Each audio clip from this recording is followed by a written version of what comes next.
شهر رمضان الذي أنزل فيه القرآن هدى للناس وبينات من الهدى والفرقان فمن شهد منكم الشهر فليصمه ومن كان مريضا أو على سفر فعدة من أيام أخر. السلام علیکم ورحمۃ اللہ وبرکاتہ. قرآن حکیم کے چوتھے پارے کی تفسیر کا خلاصہ پیش کیا جا رہا ہے. بہت ہی اہم ہے, بہت غور سے سننے کی ضرورت ہے. رب تعالیٰ فرماتے ہیں لن تنالوا البر حتى تنفقوا مما تحبون. تم جنت پا ہی نہیں سکتے جب تک کہ تم اپنا مال محبوب اللہ کی راہ میں نہ خرچ کرو. یہ در حقیقت یہودیوں پہ تعریض ہے. ان کے ہاں صرف رسمی دینداری تھی جیسے آج کل مسلمانوں میں ہے, اور جہاں رسمی دینداری ہو وہاں انفاق فی سبیل اللہ کا جذبہ نہیں پایا جاتا. اور یہودی حد درجہ بخیل واقع ہوئے تھے. وہ اللہ کی راہ میں مال محبوب تو کیا ایک دمڑی دینے کے لیے تیار نہیں تھے. کہا جا رہا ہے تم بر کو نہیں پا سکتے. بر کا مطلب ہے, ابن عباس رضی اللہ تعالیٰ عنہ فرماتے ہیں البر الجنہ. حضرت ابن عباس نے بر کی تفسیر کیا کی ہے؟ الجنہ. یعنی تمہیں جنت مل ہی نہیں سکتی جب تک کہ تم اپنا مال محبوب اللہ کی راہ میں نہ خرچ کرو. مال محبوب کسے کہتے ہیں؟ جس مال کی طرف دل کا رجحان, دل کا میلان بہت زیادہ ہو, وہ مال محبوب ہے. اس کے بعد ان کے ایک سوال کا جواب دیا جا رہا ہے. یہودیوں کا ایک سوال تھا کہ یہ کیسا نبی ہے, یہ تو کہتا ہے کہ میں دین ابراہیم کا متبع ہوں, دین ابراہیم کو فالو کرتا ہوں, جبکہ دین ابراہیم کے اندر ابراہیم علیہ السلام پر اونٹ کا گوشت حرام تھا اور یہ اونٹ کا گوشت کھاتا ہے. جواب دیا جا رہا ہے کل الطعام کان حلا لبنی اسرائیل الا ما حرم اسرائیل علی نفسہ من قبل ان تنزل التوراۃ. تم غلط بول رہے ہو. اونٹ کا گوشت حضرت ابراہیم علیہ السلام اور آپ کی امت پر حلال تھا. ان کے جو پوتے ہیں, حضرت ابراہیم علیہ السلام کے ایک بیٹے اسحاق ہیں جو سارہ سے ہیں, ان کے بیٹے حضرت یعقوب ہیں. تو حضرت ابراہیم علیہ السلام کے جو پوتے ہیں حضرت یعقوب, ان کا نام اسرائیل ہے. ہیبریو میں اسرائیل وہی معنی رکھتا ہے جو عبداللہ رکھتا ہے, اللہ کا بندہ. تو حضرت اسرائیل نے یعنی حضرت یعقوب نے ایک نذر مانی تھی کہ اے اللہ مجھے عرق النساء کی بیماری ہو گئی ہے, اگر یہ بیماری ٹھیک ہو جائے تو میں اونٹ کا گوشت نہیں کھاؤں گا. تو انہوں نے اپنے اوپر حرام کر لیا تھا, اور پھر ان کی اتباع میں ان کے بچوں نے, ان کی اولاد نے اپنے اوپر اونٹ کا گوشت حرام کر لیا تھا. ابراہیم علیہ السلام کے اوپر اور ان کی امت کے اوپر اونٹ کا گوشت حرام نہیں تھا. اور یہ تورات کے نزول سے پہلے کی بات ہے. تورات کن پر نازل ہوئی ہے؟ حضرت موسیٰ پر, جو بہت بات کے ہیں. اللہ نے فرمایا تمہارا یہ دعویٰ اگر صحیح ہے تو قل فاتوا بالتوراۃ, تورات لاؤ, فتلوها, تلاوت کرو اس کو, ان کنتم صادقین. اگر تم سچے ہو تو دلیل لاؤ کہ حضرت ابراہیم علیہ السلام کے اوپر اونٹ کا گوشت حرام تھا. جواب میں سکوت ہے, خاموشی ہے. اس کا مطلب ان کے پاس کوئی جواب نہیں. آج کل یہی ہے, بعض علماء وہ بات کہتے ہیں جو کتاب میں نہیں ہوتی, قرآن اور حدیث میں, اور کہتے ہیں قرآن میں ہے, حدیث میں ہے. ان سے پوچھا جائے یہ بات جو تم کہہ رہے ہو قرآن میں کہاں ہے؟ لاؤ فاتوا بالقرآن, قرآن لاؤ, فتلوها, تلاوت کرو اس کو, فتلو, تلاوت کر کے بتاؤ کہاں لکھا ہے. آج کل یہ جذبہ ہی نہیں ہے کہ مولوی جو کہے اس پر اس سے دلیل مانگو. یا مولوی نے جو کہہ دیا چپ چاپ اس کو سن لیتے ہیں اور مان لیتے ہیں, اس پر عمل کرنے لگتے ہیں. اللہ نے فرمایا یہ بات جو تم کہہ رہے ہو کہ دین ابراہیم میں حضرت ابراہیم علیہ السلام اور آپ کے فالوورز کے اوپر اونٹ کا گوشت حرام تھا. دلیل لاؤ. قل فاتوا بالتوراۃ، تورات لاؤ، دکھاؤ کہاں لکھا ہے. کہتے ہیں یہ افطرا علی اللہ ہے اور اللہ پر جھوٹ کا افطرا باندھنا ہے. اس کے بعد ایک دوسرے سوال کا جواب دیا جا رہا ہے، بہت غور سے سنو، بڑی معلوماتی چیز ہے. دوسرا سوال یہ ہے کہ یہ بیت الحرام کی طرف منہ کر کے نماز پڑھتا ہے، کعبہ کی طرف، جبکہ بیت المقدس جو سلیمان علیہ السلام نے بنایا وہ کعبہ سے افضل ہے. یہ دیکھیے یہودیوں کا سوال کیا تھا دوسرا، بیت المقدس کعبہ سے افضل ہے. اب جب کعبہ سے افضل ہے تو کعبہ کی طرف منہ کر کے یہ کیوں نماز پڑھتا ہے؟ بیت المقدس کی طرف منہ کر کے نماز پڑھنا چاہیے نا. اب جواب دیا جا رہا ہے، کیا کتاب ہے، جواب دیا جا رہا ہے ان اول بیت عزی للناس للذی ببکۃ مبارکا وہدی للعالمین. دنیا میں اس سرزمین پر سب سے پہلی جو مسجد اللہ کی عبادت کے لیے بنائی گئی کہاں ہے؟ وہ للذی ببکۃ، وہ بکہ میں ہے. اللہ تبارک و تعالیٰ نے مکہ نہیں کہا اس لیے کہ اس قریے کا نام، اس شہر کا نام بکہ تھا پہلے، تاکہ شبہ نہ ہو کہ کہیں اور ہے کعبہ. اس کا جو پرانا نام ہے بکہ، اس میں ہے یہ، یعنی مکہ میں ہے یہ. اور یہ سب سے پہلی مسجد ہے جو اللہ کی عبادت کے لیے بنائی گئی. جب سب سے پہلی مسجد یہ ہے تو افضل کون سی مسجد ہوئی؟ بیت المقدس کی کعبہ. لہذا جو سب سے پہلی مسجد اللہ کی عبادت کے لیے بنائی گئی وہ زیادہ مستحق ہے کہ اس کی طرف رک کر کے نماز پڑھی جائے. یہ ان کا جواب دیا گیا. اور پھر کعبہ کی کچھ صفتیں بیان کی گئیں. مبارکن، اللہ اکبر، یہ مسجد مبارک ہے. کیا مطلب مبارک؟ مبارک کہتے ہیں جس کے اندر برکت ہو. اور ما معنی البرکہ؟ البرکہ کثیر الخیر، کثرت الخیر و دوامہ، جس کے اندر خیر بہت زیادہ ہو اور وہ خیر مسلسل ہو. اب خیر دیکھو کتنا ہے. ابن ماجہ شریف میں صحیح حدیث ہے، حدیث نمبر 1406، 1406، 1406. اس حدیث میں موجود ہے کہ کعبہ میں ایک نماز دیگر مساجد کی نمازوں سے 1,00,000 درجہ افضل ہے. یعنی کعبہ میں پڑھی گئی ایک نماز دنیا کی دیگر مساجد میں پڑھی گئی 1,00,000 نمازوں کے برابر ہے. یعنی کعبہ میں ایک نماز 1,00,000 نماز کے برابر ہے. اللہ، یہ برکت نہیں ہے؟ کثرت الخیری، کیا خیر ہے، کیا بولے، ایک نماز 1,00,000 نماز کے برابر. اللہ، یہ خیر، مبارک، برکت ہی برکت ہے. ایک وقت کی نماز پڑھ لیے 1,00,000 نماز کے برابر آپ کو ثواب مل گیا. ایک برکت تو یہ ہے. دوسری برکت، فلم یرفس، حج کے لیے جو گیا، ولم یفسق، رجا کیوم ولدتہ امہ. اگر حج کرنے کے لیے کوئی گیا اور 3 کام کر لیے، ایک تو رفس نہیں کیا. رفس کا مطلب ہوتا ہے شہوانی تذکرے، جس سے جنسی جذبات بھڑکتے ہیں، اس کو کہتے ہیں رفس، عورتوں وغیرہ کی باتیں. تو یہ جو شہوانی تذکرے ہیں،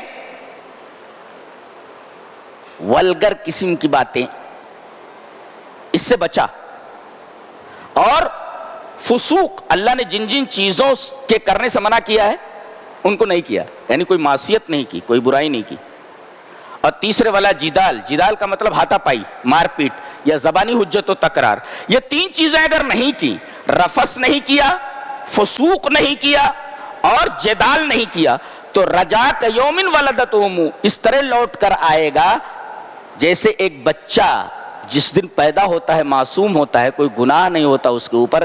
ایسے ہی اس حاجی کا معاملہ ہے کہ اس کے اوپر کوئی گناہ نہیں رہ جاتا ہے. یہ برکت نہیں تو کیا ہے؟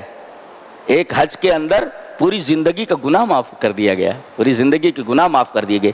یہ بہت بڑی برکت ہے. اور آب زمزم کو دیکھو، اللہ اکبر، 25-30 لاکھ حاجی جاتے ہیں، اپنا احرام بھی دھلتے ہیں، پیتے ہیں، بھر بھر کر کے لاتے ہیں. وہ کیسا کنواں ہے؟ ارے ندی سوکھ جائے، وہ کنواں ہے، اطراف میں کہیں ندی نہیں ہے، کہیں سمندر نہیں ہے، کنواں ہے کہ اس کا پانی ختم ہونے کا نام نہیں لے رہا ہے. یہ کثرت الخیر نہیں ہے، برکت نہیں ہے. ایک اور برکت کہ اس پانی کے اندر، دنیا کا یہ واحد پانی ہے جو پانی بھی اور کھانا بھی ہے. جی ابو ذر غفاری اسلام قبول کرنے کے لیے آئے تھے، وہ اپنے آپ کو ظاہر نہ کرنا چاہتے تھے مکہ میں، اسی پانی کے اوپر 1 ہفتے تک تھے، یہ پانی پی لیتے تھے. یہ پانی بھی اور کھانا بھی ہے، یہ دنیا کا واحد پانی. اور غالباً ابھی سائنسدانوں نے تحقیق کر کے بتایا ہے کہ اگر تھوڑا سا پانی دوسرے پانی میں ملا دیا جائے تو پورا پانی وہ آب زمزم کے حکم میں ہو جاتا ہے، پورا آب زمزم ہو جاتا ہے. کثرت الخیر، مبارک، اللہ اکبر. تو یہ مسجد بڑی مبارک ہے اور یہ شہر بڑا مبارک ہے. اور وَهُدًى لِّلْعَالَمِينَ، اور عالمین کے لیے ہدایت ہے. لِأَنَّهُ قِبْلَةُ الْمُؤْمِنِينَ، اس لیے کہ یہ مسجد تمام مومنوں کا قبلہ ہے. 5 وقت کی نمازوں میں ہم کعبہ کی طرف منہ کر کے نماز پڑھتے ہیں، تو یہ ہدی للعالمین نہیں ہے، پوری دنیا کے لیے ہدایت، پوری دنیا کے لیے رہنمائی. یہ دیکھیے اس کے بعد کہا گیا فیہ آیات بینات مقام ابراہیم، اس میں واضح نشانیاں ہیں اور ان واضح نشانیوں میں سے ایک مقام ابراہیم ہے. مقام ابراہیم کس کو بولتے ہیں؟ مقام ابراہیم اس پتھر کا نام ہے کہ جب حضرت ابراہیم علیہ السلام اپنے بیٹے اسماعیل کے ساتھ کعبہ کی دیواریں اونچی کر رہے تھے تو جس پتھر کے اوپر آپ پیر رکھ کر دیوار اونچی کر رہے تھے اس پتھر کے اوپر آپ کے پیروں کے نشان پڑ گئے تھے. اللہ کہتے ہیں کہ وہ پتھر اٹھتا جاتا تھا اور جیسے دیوار ختم ہوئی، جیسے نیچے آئے تو پیروں کے پورے نشانات اس کے اوپر آ گئے. ابن کثیر کہتے ہیں کہ پہلے یہ پتھر کان ملتصقم بجدار البیت، خانہ کعبہ کی دیوار کے ساتھ لگا ہوا تھا یہ پتھر. حضرت عمر ابن خطاب رضی اللہ تعالیٰ عنہ نے اس کو وہاں سے ہٹا کر کے کہ تاکہ طواف کرنے والوں کو تکلیف نہ ہو، اس پتھر کو اٹھا کر کے ناحیت الشرق، مشرقی زاویے میں اس کو رکھ دیا، مشرقی کنارے میں رکھ دیا اس کو. یہ مقام ابراہیم ہے. یہ نشانی نہیں ہے کہ پتھر کے اوپر پیروں کے نشان بن جائے. اور ایک نشانی اور کہ اس گھر کی طرف جس نے بری نیت سے کوئی چیز کی، ایسے آدمی کو مٹا دیا جاتا ہے. ابرہہ کی مثال سامنے ہے، ہاتھیوں کا لشکر لے کر کے آیا تھا کعبہ ڈھانے کے لیے، وادی محصر میں پہنچا جہاں حاجی کو گزرنے نہیں دیا جاتا، بیریئر لگا ہوا وہاں سے ہٹ کر کے جاؤ، یہ مقام عذاب ہے. یہ یہیں پر پہنچا اور خانہ کعبہ تک پہنچنے سے پہلے ہی وادی محصر میں اللہ تبارک و تعالیٰ نے چڑیوں کو اس کے اوپر مسلط کر دیا جنہوں نے چھوٹی چھوٹی کنکریوں کے ذریعے ہاتھیوں کے ساتھ اس پورے لشکر کو تباہ و برباد کر دیا. فیہ آیات بینات، اس کے اندر واضح نشانیاں ہیں. یہ سب نشانیاں ہیں. کیا کیا نشانیاں دیکھو گے آپ. ومن دخلہ کان آمنا، ایک اور صفت بیان کی گئی، جو اس میں داخل ہو جائے اسے امان ہے. کوئی قتل کر دیتا تھا اس میں گھس جاتا تھا، گھومتا رہتا تھا، اور مقتول کے وارثین دیکھتے رہتے تھے، ارے یہ قتل کر کے یہاں بیٹھا ہوا ہے لیکن کچھ کر نہیں سکتے تھے. تو گویا قتل کر کے وہاں بیٹھا رہتا تھا اور کوئی اس کو ہاتھ بھی نہیں لگا سکتا تھا. کسی مفسر نے تفسیرہ کیا ہے قد امن صیدہ واشجارہ، آدمی کو تو چھوڑو تکلیف پہنچانا، بلکہ اگر حدود حرم کے اندر کوئی جانور ہو تو اس کو وہاں سے بھگایا نہیں جا سکتا، بیٹھا ہوا تو اس کو بھگایا نہیں جاتا، وہاں کے درختوں کو کاٹا نہیں جاتا، وہاں شکار کرنا منع ہے. ومن دخلہ کان آمنا، جو یہاں داخل ہو گیا وہ امان میں آ گیا. آگے کہا گیا وَلِلَّهِ عَلَى النَّاسِ حِجُّ الْبَيْتِ مَنِ اسْتَطَاعَ إِلَيْهِ سَبِيلًا، اللہ جسے استطاعت دے اسے حج ضرور کرنا چاہیے. اس کی تفسیر کرتے ہوئے حضرت عمر ابن خطاب نے فرمایا من اطاق الحج فلم یحج، جس نے حج کی طاقت رکھی اور حج نہیں کیا فسواء علیہ مات یہودیا او نصرانیا، تو برابر ہے اس کے اوپر چاہے وہ یہودی ہو کر مرے چاہے نصرانی ہو کر مرے، لأنہ ینکر الحج، اس لیے کہ اس نے حج کا انکار کیا، ومن کفر فإن اللہ غنی عن العالمین، گویا وہ حج کا انکار کر رہا ہے کہ حج کی طاقت رکھتے ہوئے، پیسے رہتے ہوئے، صحت و عافیت کے ساتھ رہتے ہوئے حج نہیں کر رہا ہے، تو کفر کر رہا ہے وہ، ومن کفر، اللہ اکبر، اور کوئی نہ کرے تو اللہ تو بے نیاز ہے پورے عالم سے، فإن اللہ غنی عن العالمین، کرو گے تو تمہارا فائدہ ورنہ اللہ کو کیا فائدہ پہنچنے والا ہے، کیا بات ہے۔ اس کے بعد کہا گیا کہ تمہارے پیر نہ اکھڑیں، تمہارے دین میں تمہیں ثابت قدمی ملے اور دنیا میں بھی دشمنوں کے سامنے بھی تمہیں ثابت قدمی ملے۔ اگر یہ چیز حاصل ہو جائے تو سب کچھ حاصل ہو گیا۔ کب؟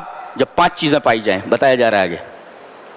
اگر ثبات فی الدین چاہیے اور ثبات فی دنیا چاہیے، دنیا کے معاملے میں اگر ثابت قدمی چاہیے اور دین کے معاملے میں بھی ثابت قدمی چاہیے تو 5 چیزیں کر لو۔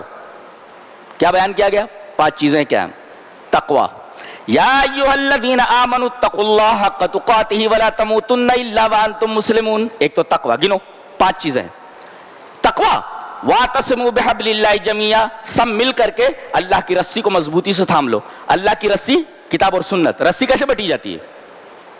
ایک لٹ ایسے لے لیتے، پھر دوسری لٹ ایسے، پھر اس کا ایسے ایسے، یہ رسی ایسے ہوتی ہے نا۔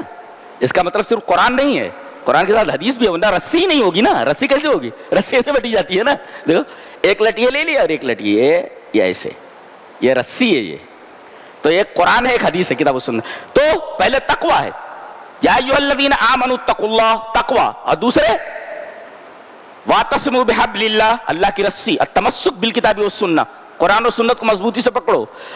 اور تیسرے نمبر پہ ولا تفرقوا، جماعت کے ساتھ جڑے رہو، لزوم الجماع، جماعت کے ساتھ جڑے رہو، جی جماعت کے علماء کے ساتھ جڑے رہو، جمعیت جماعت کے ساتھ جڑے رہو۔ 3 چیزیں ہو گئیں۔ اس کے بعد وَلْتَكُن مِّنكُمْ أُمَّةٌ يَدْعُونَ إِلَى الْخَيْرِ، بھلائی کا حکم دیتے رہو، برائیوں سے روکو، یہ 4تھی چیز ہے۔ اور وَلَا تَكُونُوا كَالَّذِينَ تَفَرَّقُوا، اور عدم الاختلاف فی الدین، دین میں اختلاف نہیں کرنا، بولے تو چھوٹی چھوٹی باتوں پر لڑنا منع کر دیا گیا۔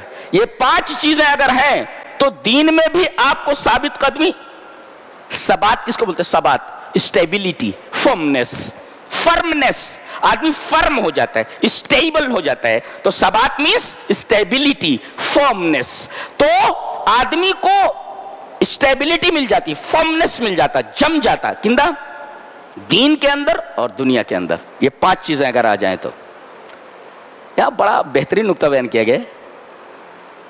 یدعون الی الخیر، الی مانے تک، تک تو من ہونا چاہیے نا، ٹو، الی کا مطلب ہوتا ہے ٹو، تو فرام ہونا چاہیے نا، فرام کے بعد ٹو ہونا چاہیے نا۔ He went from Hyderabad to Bombay, تو گویا کہ فرام ہونا چاہیے نا، ٹو تک کے لیے، تو الی مانے تک۔ نقطہ یہ ہے کہ یہ خیر کی طرف بلاتے ہی نہیں، الی وہاں پہنچ کر خیر پہنچ دیتے ہیں، نہیں خیر پہنچاتے ہیں۔ وہ نہیں کہتے ہمارے پاس آؤ، بلکہ پہنچ کر کے خیر دیتے ہیں ان کو۔ اللہ اکبر، یہ کام۔ تو گویا کہ ہمیں خیر کی طرف بلانا ہی نہیں ہے فقط، بلکہ خیر کو لوگوں تک پہنچانا ہے جا جا کر کے۔ اور خیر مثلا الاسلام و شرائع، اسلام کی باتیں لوگوں تک پہنچ کر، بلا کر، ہر طریقے سے ان تک پہنچانا ہے۔ اس کے بعد کہا گیا قیامت کے دن یوم تبیض وجوہ وتسود وجوہ، اس دن قیامت کے دن کچھ چہرے سفید ہوں گے، کچھ کالے ہوں گے۔ ابن عباس نے اس کی تفسیر کی ہے تبیض وجوہ اہل السنہ وتسود وجوہ اہل البدع۔ قیامت کے دن اہل سنت کے جو سنت پر چلے ہیں، ہر آدمی اپنے آپ کو سنی کہہ رہا ہے، سنت اور اہل سنت کہہ رہا ہے۔ ارے بھائی، نام سے کچھ نہیں ہوتا، دیکھا یہ جائے گا تم سنت پر کتنا چل رہے ہو۔ تو اہل السنہ کے چہرے قیامت کے دن بالکل بارونق ہوں گے، سفید ہوں گے، اور بدعتیوں کے چہرے کالے ہوں گے۔ یہ تفسیر اس آیت کریمہ کی ابن عباس نے کی ہے۔ اللہ۔ اس کے بعد کہا گیا تلک امۃ قد، کہا گیا کنتم خیر امۃ اخرجت للناس، تم ایسی امت ہو، تم کو لوگوں کے لیے برپا کیا گیا ہے، نکالا گیا ہے۔ الناس مطلب مسلمون، کافر۔ گویا کہ آپ مسلموں تک بھی اسلام کی باتیں پیش کریں اور ان کی اصلاح کریں, اور کافروں تک بھی جو ڈینائر ہیں ان تک بھی اسلام کو لے جائیں. یہ کام نہیں ہو رہا ہے, یہ کام ہو رہا ہے لیکن بہت محدود پیمانے میں ہو رہا ہے, لمیٹڈ ایریاز میں ہو رہا ہے. یہ اس کام کو بڑھانا چاہیے. جی, اور کیا کہا گیا؟ خیر امت ہو تم, سب سے بہترین امت. کیوں؟ تمہارے اندر دو صفتیں ہونی چاہیے, تامرون بالمعروف و تنہون عن المنکر, بھلائیوں کا حکم دینا, برائیوں سے روکنا. ایک مفسر لکھتا ہے کہ سبب الخیریت هو الامر بالمعروف والنہی عن المنکر, خیر ہونے کا سبب کیا ہے؟ بھلائی کا حکم دینا, برائی سے روکا. فاذا زالت الصفت زالت الخیریہ, اگر صفت ختم ہوگی تو خیریت ختم ہوگی. آج ہم جو لاج جوتے کھا رہے ہیں ہر جگہ, اس لیے کہ ہمارے اندر وہ صفت نہیں رہے گی, لہذا ہم خیر نہیں رہ گئے, خیریت ختم ہو گئی. اب جب خیریت ہے ہی نہیں تو دوسرے لوگ مار رہے ہیں, دوسرے لوگ تکلیف پہنچا رہے ہیں, پوری دنیا کے اندر ہم لوگ پریشان ہیں. اللہ. اس کے بعد یہودیوں کے بارے میں کہا رہا ہے, ضربت علیہم الذلۃ وانما ثقفوا, اور کہا کہ ضربت علیہم المسکنہ. ایک ہوتا ہے ذلت اور ایک ہوتا ہے مسکنت. تو ذلت اور مسکنت کا ٹھپا لگا دیا گیا ہے. ٹھپا کا مطلب ہوتا ہے جیسے سکہ ہوتا ہے نا, سکہ, سکے کے اوپر ایسے مہر لگا دی, اسٹیمپ ہوتا ہے ایک طریقے کا. تو سکہ جہاں جاتا ہے اسٹیمپ اس سے الگ نہیں ہوتا. ایسے ہی ان کے اوپر ذلت کا اور مسکنت کا ٹھپا لگا دیا گیا. یہ دنیا میں کہیں رہیں یہ ذلیل رہیں گے اور مسکین رہیں گے. یہاں ٹھہر کر تھوڑی تفصیل کر لیتے. ذلت کا کیا مطلب ہے؟ دوسروں کی نگاہوں میں ذلیل ہونا. یہ جو لوگ ان کا ساتھ دے رہے ہیں, امریکہ ہو, برطانیہ ہو, ساتھ کیوں دے رہے ہیں؟ ذلیل سمجھتے ہیں ان کو, ذلیل سمجھ کر کے. اور مسکین کس کو بولتے ہیں؟ جو اپنی نگاہوں میں ذلیل ہو جائے. جو دوسروں کی نگاہوں میں ذلیل ہو جائے وہ ذلت والا ہے, اور جو اپنی نگاہوں میں ذلیل ہو جائے وہ مسکنت والا ہے. تو مسکنت کا بھی ٹپا لگا ہوا ہے اور ذلت کا بھی. ابن عثیمین رحمہ اللہ نے اس کی کیا تفسیر کی ہے؟ لیس عندہم شجاع, ان کے اندر شجاعت نہیں, بہادری نہیں ہے. ہاں, بہادری ہے یہ نہیں ہے ان کے اندر. اب آپ کہیں گے بہادری ہے, دوسرے لوگ ان کا ساتھ دے رہے ہیں. قرآن میں الا بحبل من الناس, اگر لوگوں کی رسی پکڑ لیں تو تھوڑی دیر کے لیے بہادر بن جائیں گے. تو بتایا گیا آگے الا بحبل من اللہ وحبل من الناس, انہوں نے لوگوں کی دم پکڑی ہوئی ہے, امریکہ کی دم پکڑے ہوئے ہیں. قرآن حکیم بولتا ہے یہ دم پکڑے ہوئے ہیں, اس وجہ سے تھوڑی دیر کے لیے بہادر بنے. یہ بہادر نہیں ہے. لیس عندہم شجاع, یہ ذلیل ہیں, یہ شجاعت ان کے اندر نہیں ہے. اور مسکنت لیس عندہم غنا, اس لیے کہ یہ اتنے بخیل ہیں, یہ ان کے اندر ایک دمڑی خرچ کرنے کی صلاحیت نہیں ہے. تو اصل غنا تو ہوتا ہے دل کا غنا. تو اللہ فرما رہا ہے یہ دل کے فقیر ہیں. کہا کہ المسکنت لیست الفقر, مسکنت فقر نہیں ہے, بل اظہار فقرہم, بلکہ فقر کا اظہار کرنا یہ مسکنت ہے. کیا مطلب؟ دنیا والوں سے کہتے رہے نحن مساکین, نحن بیگرز, ہم فقیر ہیں, ہم فقیر ہیں. پوری دنیا والوں سے کہتے ہیں ہم فقیر ہیں, ہمارے رہنے کے لیے کوئی جگہ ہونی چاہیے. بیچارے آج تک نہیں کرے. بل اظہار فقرہم, ابھی ان کے فقر کا اظہار, اب غریبی کا, محتاجی کا اظہار ختم نہیں ہوا ہے. یہ محتاج آج بھی کہتے ہیں نحن مساکین, مسکین ہے, پوری دنیا ہمیں مار رہی ہے, پوری دنیا ہمیں ستا رہی ہے. ایسے تو گویا کہ مال تو بہت ہے, لیکن مال ہونے سے کیا ہوتا ہے اگر دل فقیر ہو تو گویا کہ مال ان کے پاس ہے مگر دل فقیر ہے. تو وہ شخص جس کے پاس مال بہت ہو مگر دل فقیر ہو, اس سے بڑا فقیر دنیا میں کوئی ہے ہی نہیں. قرآن بولتا ہے. کیسی کتاب ہے, سبحان اللہ و بحمدہ.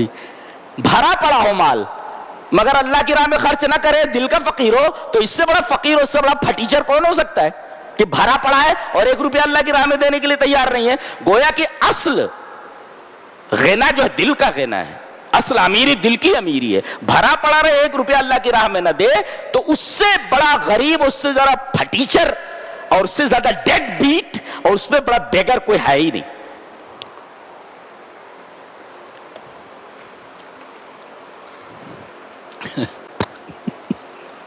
سبحان اللہ و بحمدہ, کیا کتاب ہے. سبحان, مجھے بڑی محبت ہے اس کتاب سے. اور ساری چیزیں بیان بھی نہیں کر سکتے, ٹائم بھی نہیں رہتا ہے نا, خاص چیزیں بیان کر دیتا ہوں. ورنہ حقائق ایسے ہیں کہ بعض جو پڑھے لکھے نہیں ان کے اوپر سے چلی جائے گی چیز. تو جو سمجھ میں آ رہا ہے سمجھ لو. آگے فرمایا گیا وَإِن تَصْبِرُوا وَتَتَّقُوا لَا يَضُرُّكُمْ كَيْدُهُمْ شَيْئًا، تمہارے خلاف تمہارے دشمن پلاننگ کر رہے ہیں. قید مینس پلاننگ، مکر، پلاننگ کر رہے ہیں تمہیں مارنے کے لیے، تمہیں ستانے کے لیے. یہ تمہیں تکلیف نہیں پہنچا سکتے اگر دو چیزیں تمہارے اندر ہیں. تو بتایا جا رہا ہے وَإِن تَصْبِرُوا وَتَتَّقُوا لَا يَضُرُّكُمْ كَيْدُهُمْ شَيْئًا، ان کی جو یہ پلاننگ ہے تمہیں قطعاً نقصان نہیں پہنچا سکتی اگر تمہارے اندر دو چیزیں آ جائیں. تو ایک صبر ہے، دوسرے تقویٰ ہے. یہ دونوں چیزیں آنی چاہیے تمہارے. اگر یہ دو چیزیں پکڑ لو تو تمہیں تکلیف نہیں ہوگی. یہ بتا دیا. اس کے بعد 3 جنگیں ہیں. 2 جنگوں کا تذکرہ یہاں ہے، تیسری جنگ کا تذکرہ 10ویں پارے میں ہے. ایک ہے بدر اور ایک ہے احد اور ایک ہے حنین. اللہ، بدر میں جیت گئے، 313 تھے، 1000 کے اوپر بھاری پڑے. جنگ احد کے اندر ہار گئے، پہلے جیت گئے تو بعد میں ہار پانسا پلٹ گیا اور تقریباً 70 صحابہ مارے گئے. اللہ، جنگ احد کے. اور جنگ حنین کے اندر پہلے ہار گئے، یہاں پہلے جیت گئے تھے پھر ہارے، اور وہاں پہلے ہار گئے پھر جیتے. سمجھ میں آیا؟ نہیں، جنگ بدر کے اندر پہلے ہی جیت گئے اور جنگ احد کے اندر پہلے جیتے بعد میں ہار گئے، اور جنگ حنین کے اندر پہلے ہار گئے پھر جیتے. یہ فرق ہے تینوں جنگوں میں. کیا بات تھی؟ بتایا گیا. قرآن نے بتایا کہ جنگ بدر کے اندر 2 چیزیں مسلمانوں کے پاس تھیں. اگرچہ ان کے پاس اسلحہ نہیں تھا، ان کے پاس افراد نہیں تھے، لڑنے والے کم تھے، سواریاں نہیں تھی، لیکن 2 چیزیں تھیں ان کے اندر. ایک تھا توکل علی اللہ، اللہ پر پورا بھروسہ، اور دوسرے اطاعت رسول. یہ دونوں چیزیں تھیں، لہذا جیت گئے. اور جنگ احد کے اندر توکل علی اللہ تو تھا مگر اطاعت رسول سے چوک ہو گئی. اطاعت رسول نہیں کر سکے. یہ جبل عینین پر نبی کریم صلی اللہ علیہ وسلم فرمایا تھا یہاں 40 آدمی برابر پہرا دیتے رہیں، ہٹنا نہیں. اب جب یہاں فتح ہو گئی، جیت گئے مسلمان، غنیمہ غنیمہ، اور اجتہادی غلطی ہوئی، جان بوجھ کر نہیں کیا غلطی انہوں نے، اجتہادی غلطی ہوئی کہ فتح ہو گئی، اب یہاں بیٹھے رہنے سے کیا فائدہ ہے، چلو دوسرے لوگ مال کھینچ رہے ہیں ہم لوگ بھی کھینچ لیتے ہیں تھوڑا. اب وہ سب اتارا ہے. حضرت خالد بن ولید نگاہ میں رکھے ہوئے تو اس کمزور پوائنٹ کو، ویک پوائنٹ تھا وہ. جیسے ہی کچھ لوگ اترے، تھوڑے سے باقی رہ گئے، یوں ایسے گھوم کر آئے اور باقی جتنے لوگ تھے سب کے سر کاٹ دیے، اور پیچھے کی طرف سے مسلمان جو مال غنیمت لوٹ رہے تھے ان کے اوپر حملہ آور ہوئے، اور چشم زدن کے اندر تقریباً 70 صحابہ مارے گئے. اللہ، یہ ٹیکٹک تھی جنگی. خالد بن ولید رضی اللہ تعالیٰ ابھی ایمان نہیں لائے تھے، پورا جنگ کا پانسا پلٹ دیا. کیا انداز تھا لڑنے کا. جو ویک پوائنٹ نبی کریم صلی اللہ علیہ وسلم نے سمجھا تھا وہی ویک پوائنٹ ان کی نگاہوں میں تھا. یہ ویک پوائنٹ ہے یہ جی. تو ہار گئے، پہلے جیت گئے بعد میں ہار گئے، اس لیے کہ یہاں اطاعت رسول نہیں تھا. نبی نے کہا تھا ہٹنا نہیں، ہٹ گئے. اور اختلاف بھی کر لیا، بعض کہتے مت جاؤ، کہتے نہیں جانا ہے، اختلاف بھی ہو گیا. وَعَصَيْتُمْ، اور رسول کی نافرمانی ہو گئی یہاں. اچھا، جنگ حنین میں کیا تھا؟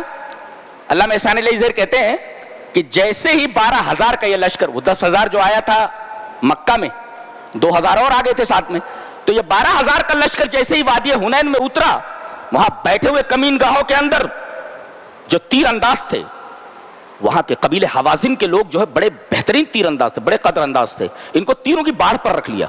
ان کے گھوڑے روکو تو رک نہیں رہے تھے، سب بھاگ رہے تھے گھوڑے. نبی کریم صلی اللہ علیہ وسلم آواز دے رہے ہیں کہاں جا رہے ہو. نبی کریم صلی اللہ علیہ وسلم کے پاس صرف حضرت ابو بکر کھڑے ہوئے ہیں اور تھوڑی دور پر حضرت عمر کھڑے ہوئے ہیں، 2-4 صحابہ اور بقیہ سب بھاگ لیے. گھوڑوں کی باگیں کھینچ رہے، گھوڑے نہیں رک رہے. اتنی کثرت سے تیر برسائے گئے، اتنی کثرت سے تیر برسائے گئے. کیوں؟ اذ اعجبتکم کثرتکم، تمہیں اپنی کثرت پر ناز ہو گیا تھا. توکل علی اللہ کہاں رہ گیا جب کثرت پر ناز ہو گیا؟ تو یہاں توکل علی اللہ نہیں تھا. اور جیسے ہی نبی کریم صلی اللہ علیہ وسلم نے فرمایا انا النبی لا کذب انا ابن عبد المطلب، بتاؤ پہلے کمانڈر بھاگتا ہے بعد میں فوج بھاگتی ہے. یہاں فوج بھاگ گئی، کمانڈر میدان میں اکیلا کھڑا ہے اور کہا محمد پورے لشکر سے تنہا لڑے گا. سبحان اللہ و بحمدہ سبحان اللہ العظیم. یہ ہمارا رسول ہے، یہ ہمارا رسول ہے، جس رسول پر ہمیں فخر ہے. تنہا میدان جنگ میں کھڑا ہوا ہے، فوج بھاگ گئی ہے، کمانڈر کھڑا ہوا ہے. اللہ، ایسا کمانڈر ہونا چاہیے. سبحان اللہ. پھر دیکھا انہوں نے، ارے نبی میدان جنگ میں کھڑا ہے تنہا. انہوں نے گھوڑوں کو یوں موڑا اور اس کے بعد نبی کریم صلی اللہ علیہ وسلم کے پاس سب کے سب آ گئے. نبی کریم صلی اللہ علیہ وسلم نے ارشاد فرمایا الان حمی الوتیس، اب تنور گرم ہوا ہے. اب تنور گرم ہوا ہے. تو پہلے توکل نہیں تھا. توکل جب آیا ان ہزموا، تو کفار کا لشکر ہزیمت خوردہ ہو گیا، ہار گئے وہ. تو جنگ بدر میں جیت گئے، ہارے نہیں، کیونکہ وہاں دو چیزیں تھیں، اللہ پر توکل اور دوسرے اطاعت رسول. جنگ احد کے اندر جیت کر کے ہار گئے اس لیے کہ وہاں توکل تو تھا مگر اطاعت رسول کرنے میں چک گئے. اور جنگ حنین کے اندر توکل ہی نہیں تھا، انہیں اپنی کثرت پر ناز ہو گیا تھا، لہذا پہلے ہار گئے، بعد میں توکل آیا، پھر جیت گئے. یہ تینوں جنگیں ہیں، اچھی طرح ذہن میں رکھا جائے. جی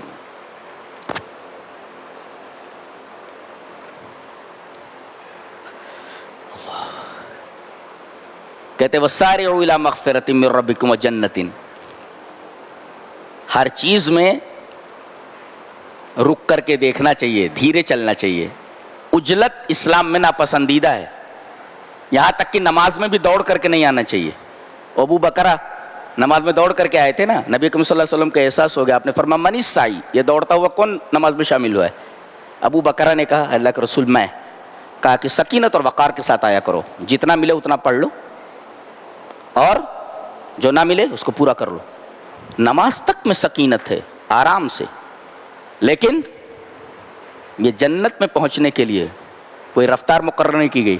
ہر جگہ رفتار مقرر ہے، مگر جنت کے لیے مسابقت کرنے میں، ریس کرنے میں رفتار مقرر نہیں کی گئی. کسی بھی رفتار سے جا سکتے ہو. اوکے، یہاں کیمرے نہیں لگے ہیں کہ تمہاری رفتار کو چیک کیا جا رہا ہو.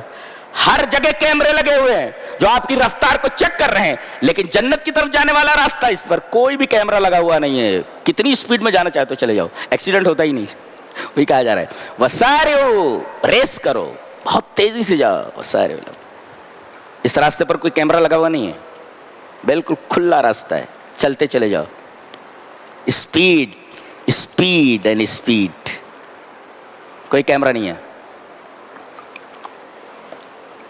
فرمایا گیا جو لوگ برائی کر لیتے ہیں، گناہ ہو جاتا ہے، اللہ کو یاد کرتے ہیں اور استغفار کرتے ہیں. اللہ فرما رہا ہے وَمَن يَغْفِرُ الذُّنُوبَ إِلَّا اللَّهُ، مجھ سے معافی مانگتے ہیں گناہوں کی تو اللہ کے علاوہ کون ہے جو گناہوں کو بخشے. کیا شان ہے بولنے کی. اللہ میرا رب کتنا مہربان ہے. اللہ وَلَمْ يُصِرُّوا، لیکن اصرار نہیں کرنا چاہیے. گناہ کو اپنا پیشہ نہیں بنا لینا چاہیے. گناہ پر گناہ، گناہ پر گناہ، گناہ پر گناہ. ہو گیا ہو گیا، معافی مانگ لو، اللہ معاف کر دے گا. اصرار نہیں کرنا. کسی نے بہت اچھا لکھا ہے، تعجب اس بات پر نہیں ہے، عجیب یہ نہیں ہے کہ تم کسی دن گر گئے، عجیب یہ ہے کہ گرنے کے بعد تم اٹھ نہیں پائے. تو گر جاؤ تو کم سے کم اٹھو. گرے ہی کیوں ہو؟ وہ پی رہے شرابی ہے تو پی ہی رہا ہے، گرا ہے تو گرا ہی پڑا ہے. کوئی کسی برائی میں مبتلا ہے، برائی میں مبتلا ہے. تو عجیب یہ نہیں ہے کہ تم کسی دن گر گئے، عجیب یہ ہے کہ تم گرنے کے بعد اٹھے کیوں نہیں. وہ کہا جا رہے ہیں. بڑی عجیب و غریب کتاب ہے بھائی، بہت عجیب و غریب کتاب. میں اس کتاب کا 15 سال سے ریڈر ہوں. اللہ سبحان اللہ و بحمدہ، بڑی پیاری کتاب ہے. سبحان. فرمایا گیا وَلَا تَهِنُوا وَلَا تَحْزَنُوا وَأَنْتُمُ الْأَعْلَوْنَ إِن كُنتُم مُؤْمِنِينَ. غمزدہ نہ ہو، کمزور مت ہو، تم ہی سربلند رہو گے اگر تم مومن ہو. ایک مفسر نے لکھا ہے بِقَدْرِ الْإِيمَانِ يَرْفَعُهُ اللَّهُ، جیسا ایمان آپ کرے گا اتنی بلندی آپ کو دی جائے گی، جتنا ایمان کم ہوگا اتنی آپ کو پستی دی جائے گی. تو ایمان مضبوط کرو. بِمِقْدَارِ الْإِيمَانِ يَرْفَعُهُ اللَّهُ، ایمان کے بقدر آپ کو اٹھایا جائے گا، بلند کیا جائے گا. آگے ایک بات کہی جا رہی ہے وَتِلْكَ الْأَيَّامُ نُدَاوِلُهَا بَيْنَ النَّاسِ، یہ ایام ہیں، ہم ان کو پھیرتے رہتے. آج ایک پارٹی آئی ہے، کل دوسری پارٹی آ جائے گی، آج کوئی اور ہے کل دوسرا آ جائے گا. یہ ایام ہیں جو ہم پھیرتے رہتے لوگوں کے درمیان. کتنی عجیب بات ہے. ایک مفسر کہتا ہے سنت اللہ، اس آیت کریمہ کی تفسیر میں، یہ اللہ کی سنت ہے. سیاتی یومک الجمیل حتمن، آپ کے اچھے دن آنے والے ہیں. سیاتی یومک الجمیل حتمن، آپ کے اچھے دن آنے والے ہیں. اس لیے کہ یہ ایام پھر رہے ہیں نا، ایام رکے نہیں ہیں. اور ایک نے کہا لا تشمت بغیرک، لا تشمت بغیرک الایام تنتقم، کسی کو مصیبت میں دیکھ کر کے ہنسو نہیں، کسی کی مصیبت دیکھ کر کے خوش مت ہو. بعض لوگ کسی کو تکلیف میں دیکھتے تو مزے لیتے, ارے دیکھو تکلیف میں مبتلا ہے, تو دیکھو کسی کو تکلیف میں دیکھ کر کے خوش مت ہو. لا تشمت بغیرک, الایام تنتقم, یہ زمانہ انتقام لیتا ہے, کبھی تمہارے اوپر بھی آ جائے گا تو کیسے ہنسو گے تم؟ کیا بات ہے, سبحان اللہ.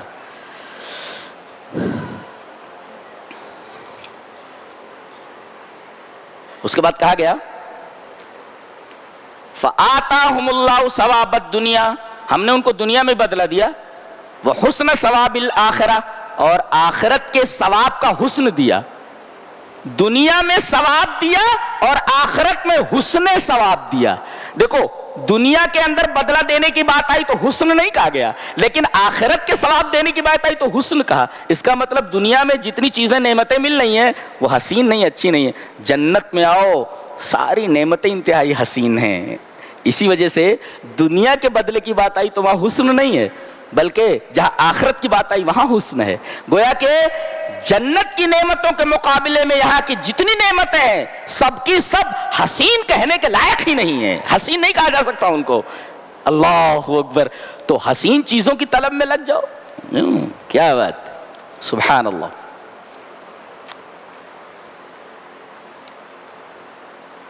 فرمایا گیا یہ جو جنگ احد میں ہار ہوئی ہے, احد کا بیان چل رہا ہے, جنگ احد میں جو ہار ہوئی ہے یہ اطاعت رسول نہ ہونے کی وجہ سے, اس میں اللہ کی آزمائش تھی. اللہ فرما رہے سزا نہیں ہے.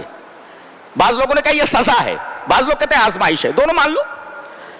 آزمائش ہے, اور اگر سزا مان لو تو سزا کیسی, جیسے ایک استاد ایک شاگرد کو دیتا ہے, جیسے ایک پولیس ایک مجرم کو دیتا ہے, ویسا نہیں, بلکہ جیسے ایک استاد ایک شاگرد کو سزا دیتا. ہوم ورک کیے, بولے نہیں کیا,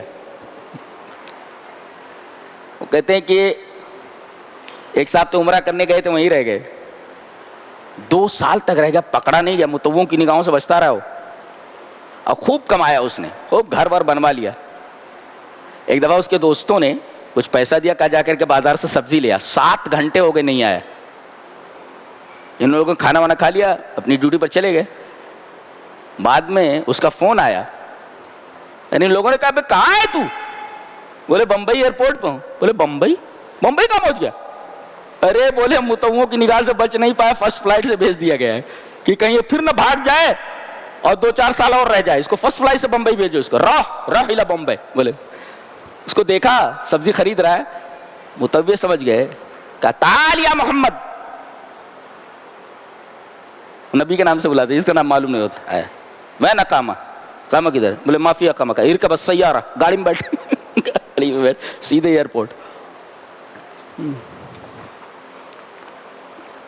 ایسا تو یہ آزمائش ہوتی ہے, آزمائش. اللہ فرما رہا ہے فَبِمَا رَحْمَةٍ مِّنَ اللَّهِ لِنْتَ لَهُمْ, یہ اللہ کی رحمت ہے کہ آپ نرم ہیں. کہتے ہیں اللین رحمت من اللہ, اگر آدمی کی طبیعت میں نرمی ہے تو یہ اللہ کی طرف سے رحمت ہے. آپ کی طبیعت میں نرمی ہونی چاہیے, سختی ہو جائے گی لوگ بھاگ جائیں گے آپ کے پاس سے. نبی کو رحیم بتایا گیا کہ آپ رحیم ہیں, اور فرمایا گیا کہ کوئی بھی کام کر رہا ہو مشورہ کر لیا کرو, مشورے میں برکت ہے. وشاورہم فی الامر, ہمارا کام مشورے کے بغیر نہیں ہونا چاہیے, یہ بہت اہم بات ہے. ایک تو طبیعت میں نرمی ہونی چاہیے, دوسرے کوئی کام کرو تو مشورہ کر لیا کرو, برابر ہے.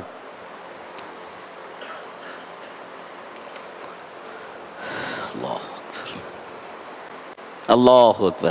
شہیدوں کا بیان ہے, بہت غور سے سنو, ایک دم متوجہ, سانس روک لو, اس کے بعد بیان کرتا ہوں. روکے سانس.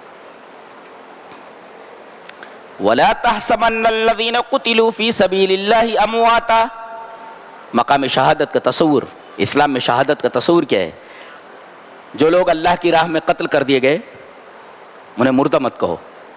ایک چیز تو یہ, پہلی چیز, یہ پہلا مقام ہے ان کا. مر کر کے بھی زندہ ہیں, مر گئے وہ, جان تو نکل گئی نا, لیکن اللہ فرما رہا ہے انہیں مردہ نہ کہو. اچھا کیا ہے پھر یہ؟ بل احیاء, زندہ ہیں وہ. زندگی کیسی ہے؟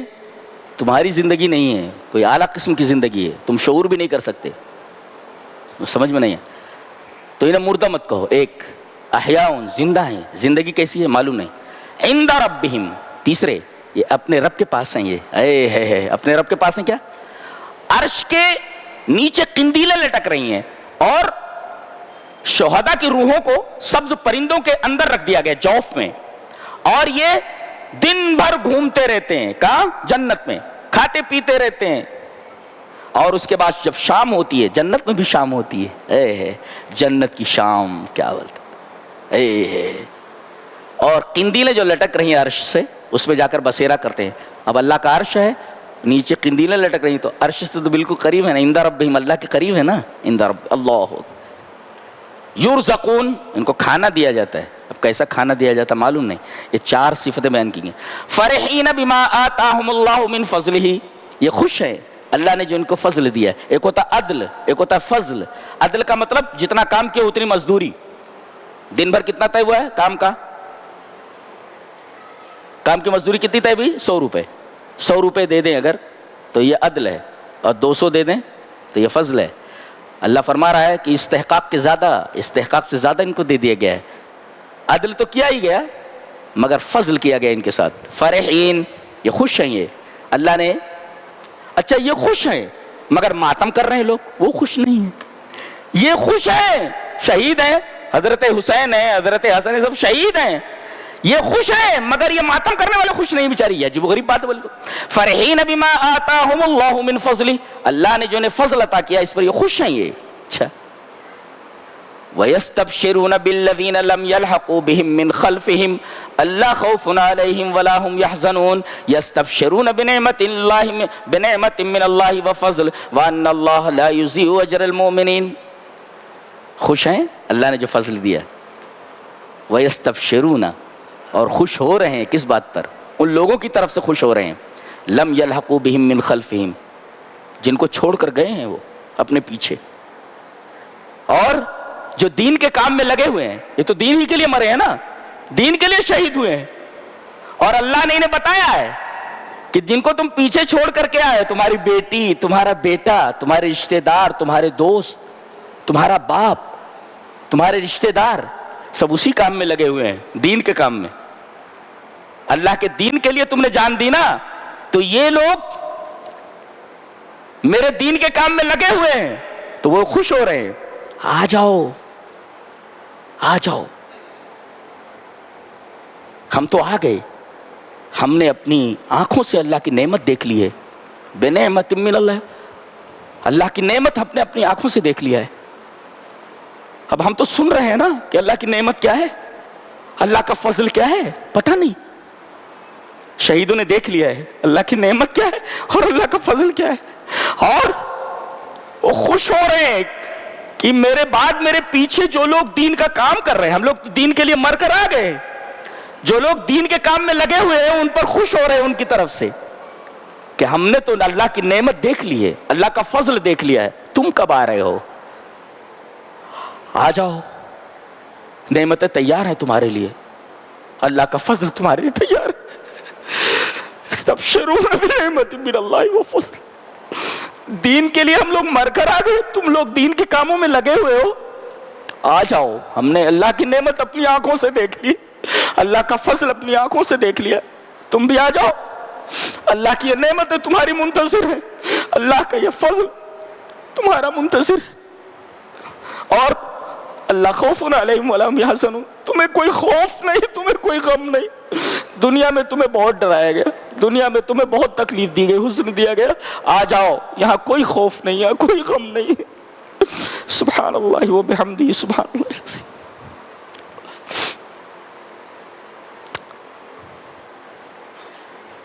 کتا بھی جی لیتا ہے, وہ بھی مر جاتا ہے. زندگی تو یہ زندگی, مرنا تو یہ مرنا ہے. کسی مفسر نے بہت اچھا لکھا ہے, کہتا ہے شہید میں اور موت مرنے والے میں فرق سمجھتے ہو؟ ان الشہید, شہید نے اپنی جان سونپ دی, سلم نفسہ, دے دیا اس نے. اور والمیت اخذت منہ روحہ والموت واحد, دونوں مرے ہیں, موت تو ایک ہی ہے, لیکن ایک نے بڑھ کر کے اپنی جان دے دی اور ایک کی جان نکال دی گئی. ایک نے دے دیا اور ایک سے لے لیا گیا, تو دونوں میں فرق نہیں ہے.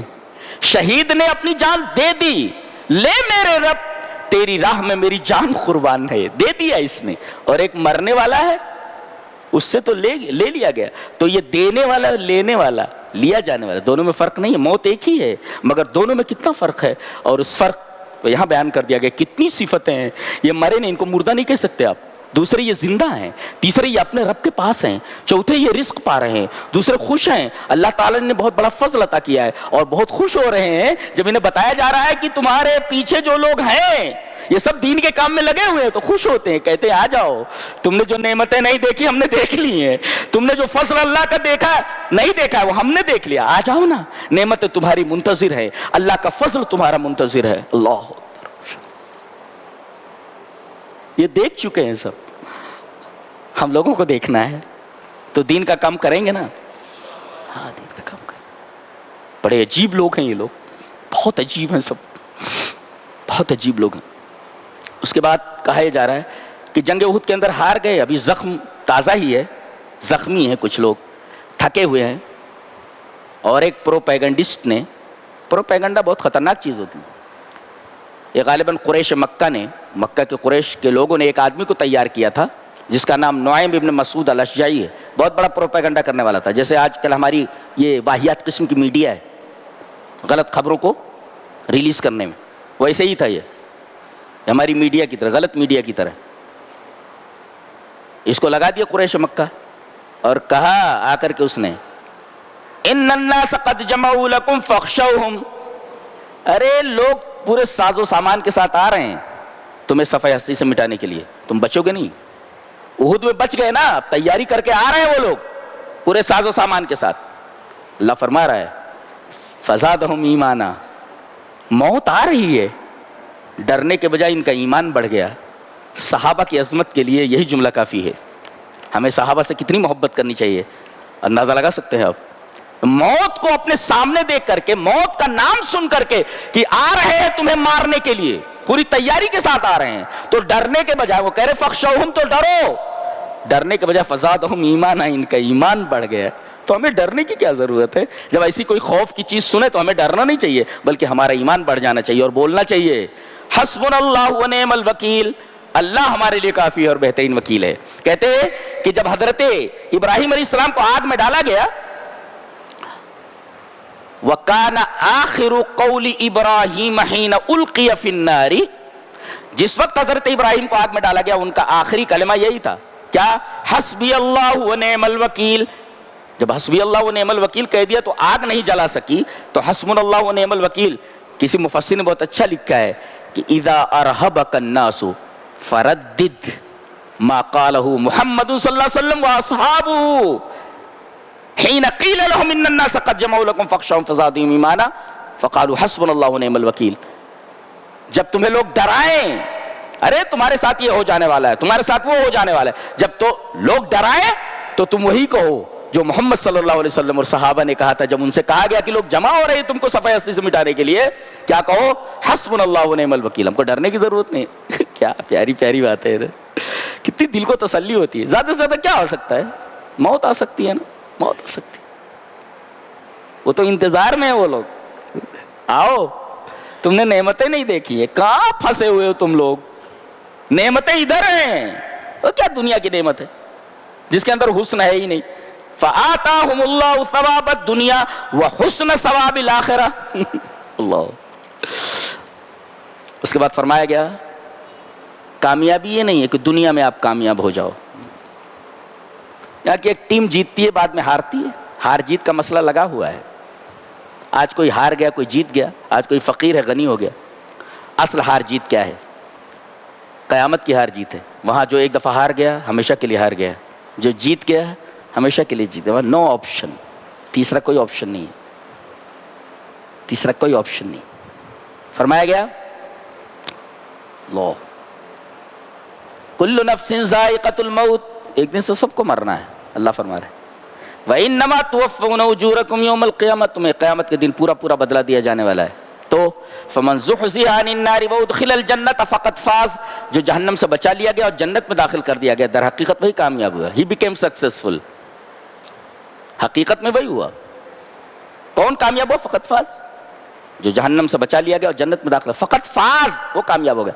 ومل حیات الدنیا الا متاع الغرور، دنیا کی زندگی جس پر الجھو، ارے یہ دھوکے کی سامان، دھوکے کی ٹٹی ہے، دھوکے کا سامان نہیں ہے، دھوکے میں ڈالا ہوا ہے شیطان نے تم کو. 60-65 سال کے بعد کہانی ختم تمہاری. The story is going to finish, the story is going to finish. باقی کہاں رہو گے تم؟